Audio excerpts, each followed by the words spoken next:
moved to the city about 7 months ago and I haven't really met a lot of people. So for this challenge, I decided to step outside of my comfort zone and use Bumble BFF to make a friend rather than a love connection. Hold up. What did I just say? Use Bumble BFF to make a friend. Yup, you heard that right.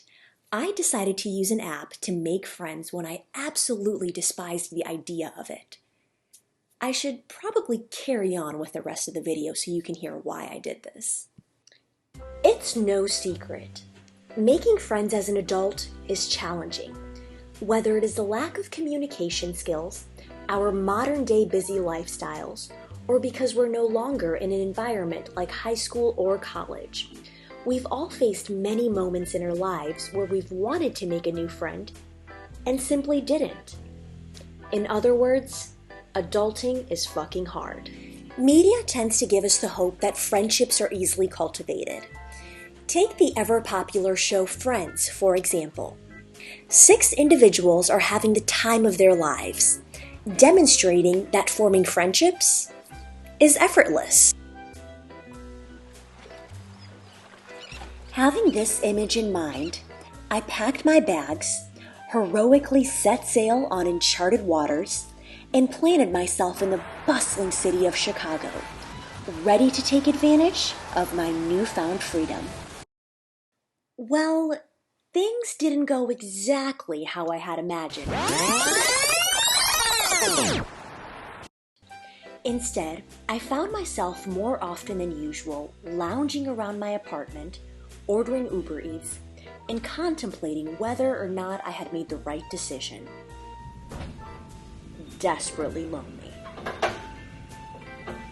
Hello? Is anyone there?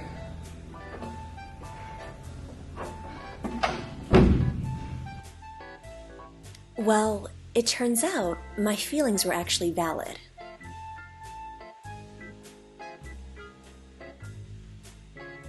According to a 2018 Time article by Mandy Oaklander, How to Make Friends as an Adult and Why It's Important, loneliness is on the rise, and feeling lonely has been found to increase a person's risk of dying early by 26%, and to be even worse for the body than obesity and air pollution. We live in a world where we are constantly scrolling through social media. The problem with this routine is that we struggle to form connections because we're too busy making comparisons. With more and more research telling us that friendships are necessary for our emotional and physical health, how do we go out and find these friendships that we so desperately need? Well, in this video, I decided to take advantage of our technology-driven world and make a friend or two through the use of my phone. Not eager to die early due to loneliness, I hopped on Bumble BFF, created an account, and started swiping. So I am setting up the app right now, and it is asking for a description about myself. After swiping for a very long time, I finally made a match. Okay, just say your name. Aditi. Okay, no, I'm just kidding. So I started using the app 4 or 5 years ago. Initially, it was a paid study that got me onto it because they wanted to look at the difference between how you swipe for dating versus friendship. And then I ended up actually meeting some really cool people off of there, and I was like, I'll just stay on here because it's a great way to meet new people. And some of my closest friends are actually now off the app, so I've been on there ever since. As the popularity of dating apps have increased throughout the years, it's no surprise that friendships have navigated their way into the virtual world. Because making friends as an adult is hard. Oh, it's so hard. It's like, for me, the friends I had in middle school or high school are still my friends now. I don't think I've made too many new friends today, like at this age. I feel like the only way is obviously through mutual friends, but it's like unless you have that backstory together, it's like hard. So, or girls will be in the bathroom at a bar puking and we'll be best friends for a night, but then you never see each other again. But that's why I think it's cool too, because it's like a great way to make friends at this age, new people, and get out of your comfort zone. It's easy to get comfortable. We get caught in a routine, hang out with the same group of people, live the same experiences over and over, and ignore the fact that doing something uncomfortable can actually be life-changing. These are people who you basically might never meet again, right? So you could be your worst version of yourself or the best. Regardless, it's your choice to meet them again or not, right? So it's a good way to sit back. It's like practice, do you know what I mean? It's kind of like an interview. You get to do what you want, say what you want, and then never see them again if it went really bad. So what the worst case scenario is, you never see them again. Those embarrassing thoughts never come up. No one brings it up, and you're good. That's how I convinced myself too. Half of this was getting outside of my comfort zone.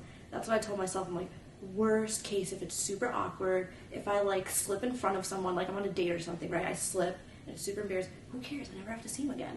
The main thing I learned during this challenge is that everyone wants to meet new people. We all want to make new friends, but a lot of us just don't know how.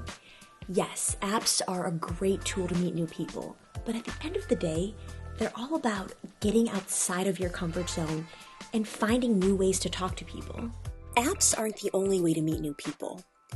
Sometimes it's setting aside your phone and engaging in conversation with the people next to you. Other times, it's saying something simple as a hello. Making friends may take weeks, months, or years, but it's important to remember it's never too late to start, because your health and happiness truly depend on it.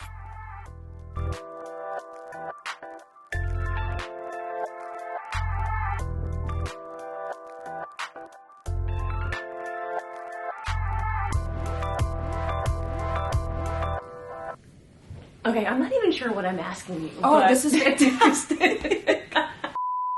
Okay, cool.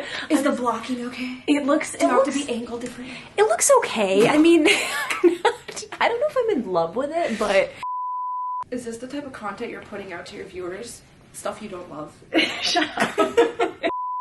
Looks. Are you using all of us? No, for not at material? all. We're already Not at used. all. No. She paid me. I need friends.